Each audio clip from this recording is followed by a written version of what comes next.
कलयुग के मनुष्य कैसे होंगे? कलयुग के लोग कैसे होंगे? कलयुग की स्त्रियां कैसी होंगी?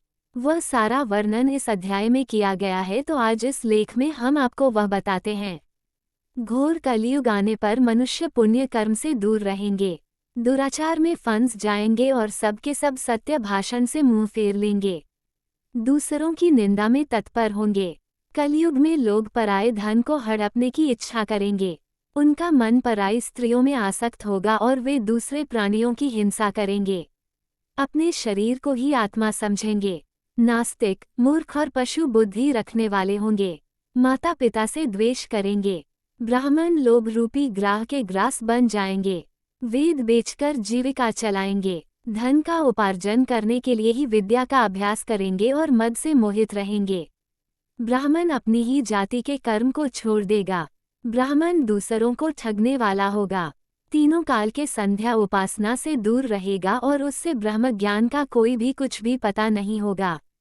समस्त क्षत्रिय अपने धर्म का त्याग कर देंगे, कुसंगी, पापी और व्यभिचारी हो जाएंगे, उनमें वीरता का अभाव होगा, वह शूद्रों सा बर्ताव करेंगे और उनका चित्त काम का किंकब बना रहेगा, वैश्य संस्कार से भ्रष्ट हो जाएंगे, स्वधर्म त्यागी होंगे, धन उपार्जन परायण तथा नापतोल में अपनी धूर्तता का परिचय देने वाले होंगे। इसी तरह शूद्र ब्राह्मणों के आचार्य में तत्पर हो जाएंगे, उनकी आकृति उज्ज्वल होगी, वह अपना कर्म धर्म छोड़कर उज्ज्वल वेशभूषा से विस्मित होकर घूमेंगे, वे स्वभाव से अपने धर्म का त्याग कर देंगे और उनके विचार धर्म के प्रतिकूल होंगे, कुटिल और ब्राह्मणों के निंदक होंगे। यदि धनी भी हो गए तो कुमार्ग में उनका धन लगेगा, अगर विद्वान हुए तो वाद विवाद करने वाले होंगे, अपने को कुलीन मानकर चारों वर्णों के साथ वैवाहिक संबंध स्थापित करेंगे, समस्त गणों को अपने संपर्क से भ्रष्ट करेंगे। कलयुग की स्त्रियां अपने सदाचार से भ्रष्ट होगी और पति का अपमान करने वाले होगी, अपने सास और ससुर से द्रोह करेगी, किसी का कहा नहीं मानेगी, मलिन भोजन करेगी, कुत्सित हाव भाव में तत्पर होगी, उसका शील स्वभाव बहुत बुरा होगा और वह अपने पति की सेवा से सदा ही विमुख रहेगी।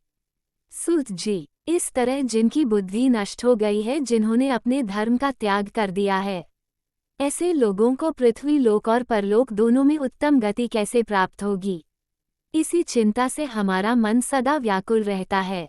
परोपकार के समान दूसरा कोई धर्म नहीं है, अतः इस छोटे से उपाय से इन सब के पापों का तत्काल नाश हो जाए, उसे इस समय कृपा पूर्वक बतलाए, क्योंकि आप समस्त सिद्धांतों के ज्ञाता है।